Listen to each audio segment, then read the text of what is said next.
Pria itu berada di ambang berubah menjadi zombie, sementara putrinya baru berusia 3 bulan. Andy awalnya berniat mengakhiri hidupnya sendiri, tetapi ketika melihat putrinya yang menggemaskan, ia teringat kata-kata terakhir istrinya sebelum meninggal. Maka Andy memutuskan, selagi kesadarannya masih ada, ia akan mencari seseorang yang bisa merawat putrinya. Namun di perjalanan, putrinya terus menangis. Andy tahu putrinya merindukan ibunya. Ia pun mengeluarkan parfum yang sering digunakan istrinya dan menyemprotkannya beberapa kali. Ajaibnya, tangisan sang bayi langsung berhenti. Setelah itu, Andy berhasil menghindari para zombie dan tiba di sebuah tempat terpencil. Di sana, ia bertemu seorang dokter pensiunan. Andy ingin menitipkan putrinya, namun pemandangan di depannya membuatnya kembali putus asa. Dokter itu ternyata mengidap penyakit mematikan dan waktunya tak lama lagi. Andy pun memutuskan untuk terus mencari. Tapi waktu Andy semakin habis. Agar tidak melukai putrinya, ia menggali lubang dan mengubur kepalanya di dalam tanah. Akhirnya, ia pingsan. Saat terbangun, ia mendapati putrinya menghilang. Panik, ia segera mencarinya. Ternyata, seorang gadis telah menyelamatkan mereka. Gadis itu membawanya ke sebuah mobil karavan yang penuh persediaan makanan. Andy bertemu pemilik karavan tersebut yang anehnya sedang menggali lubang. Andy meminta agar pria itu mengadopsi putrinya, namun ia menolak. Ternyata pria itu juga telah tergigit dan memutuskan untuk membawa keluarganya meninggalkan dunia yang putus asa ini.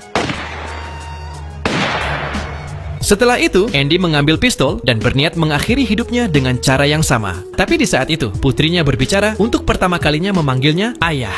Andy memutuskan untuk menemani putrinya hingga akhir. Tapi ia tak lagi mampu menahan rasa haus akan darah. Ia mencium putrinya untuk terakhir kalinya, lalu berjalan menjauh dan roboh, melihat daging busuk di tanah. Dan tongkat di tangan sang gadis, Andy mendapat ide. Ia mengikat daging itu di ujung tongkat, lalu memasukkan batu ke dalam mulutnya, dan mengikat kedua tangannya erat-erat dengan tali. Dengan cara ini, meski ia kehilangan kesadaran, ia tidak akan membahayakan kedua gadis itu. Lalu ia menggendong mereka berdua dan terus berjalan. Itulah hal terakhir yang bisa ia lakukan untuk putrinya. Entah berapa lama telah berlalu, mereka bertemu suku gadis itu yang sedang mencarinya. Semua orang terkejut melihat pemandangan di depan mereka. Kepala suku ingin mengakhiri penderitaan Andy, namun gadis itu menghentikannya. Gadis itu mengeluarkan parfum milik istri Andy. Meski sudah kehilangan kesadaran, Andy bereaksi terhadap aroma yang familiar itu. Akhirnya, di perut sang bayi, mereka menemukan sebuah pesan yang ditinggalkan oleh Andy.